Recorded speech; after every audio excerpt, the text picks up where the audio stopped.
This is a test.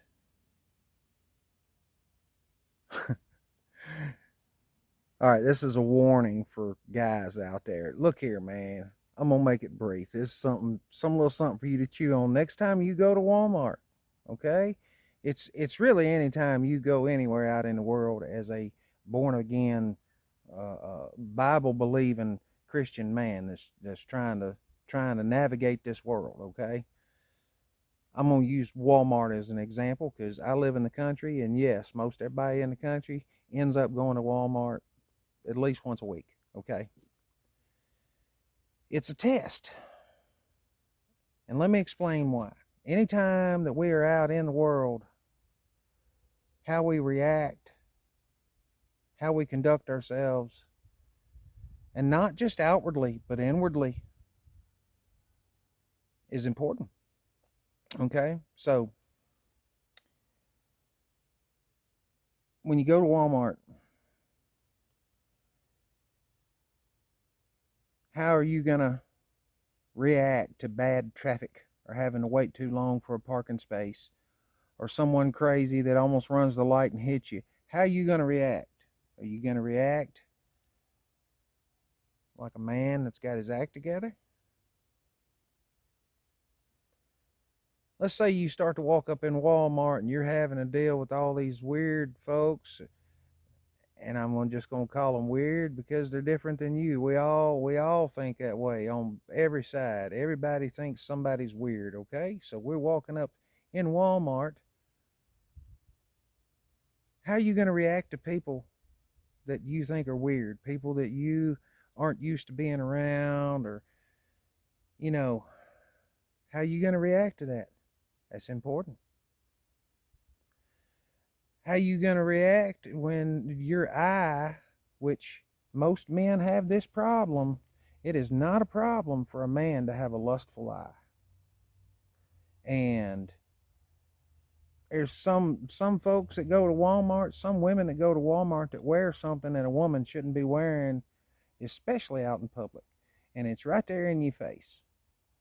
And that just that how are you going to react, dude? Are you going to be sinful and look at something you shouldn't, or are you going to turn from it, right?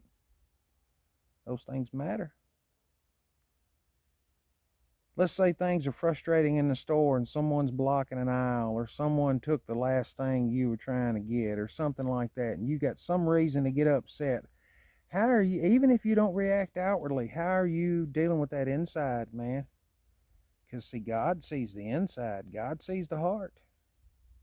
So the whole time, regardless of whether you think the world is testing you while you're in there, regardless of whether you think that's the case or not, God's testing you.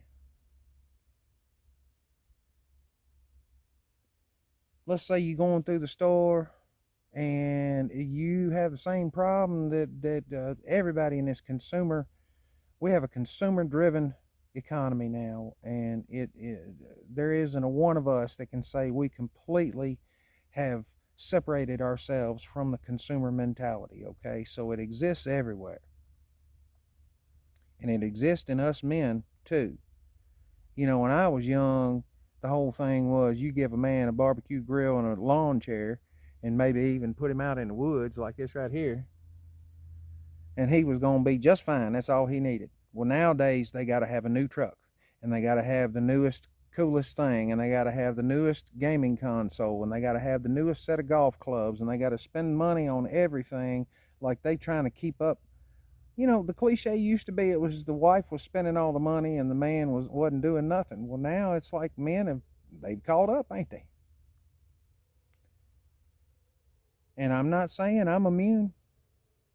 There's certain things that when I go to the store that I have to make myself pass right on by.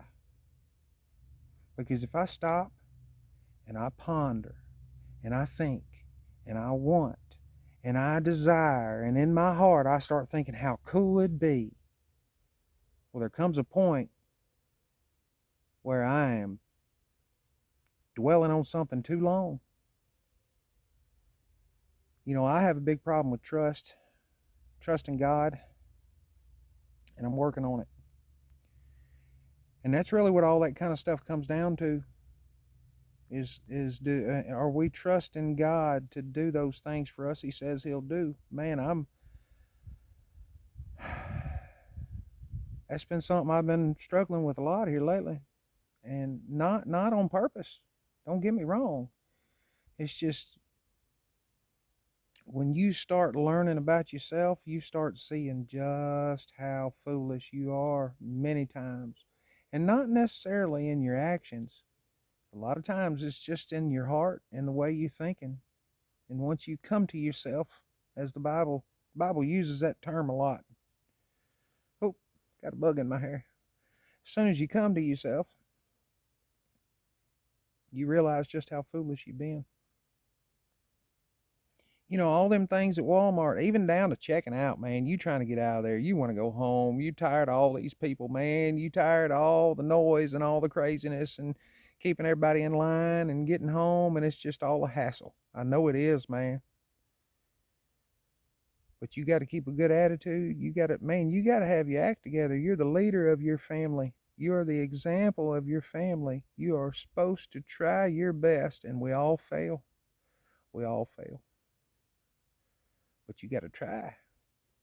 You got to keep trying. And even when you fall down, you got to keep trying. And even when you mess up, you got to keep trying. And even when things look dark, you got to keep trying. And even when you don't understand, you got to keep trying. And even when God don't seem to be answering your prayer, you got to keep trying.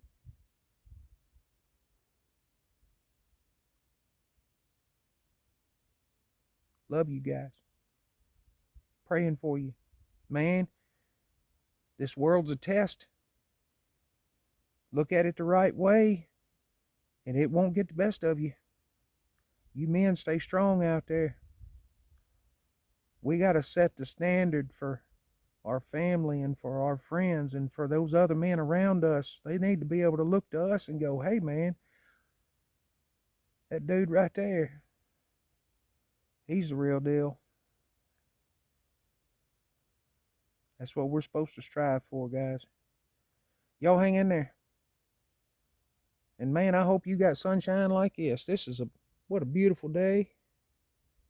What an awesome, beautiful day. Thank you, Lord. Talk to you soon. See you next time.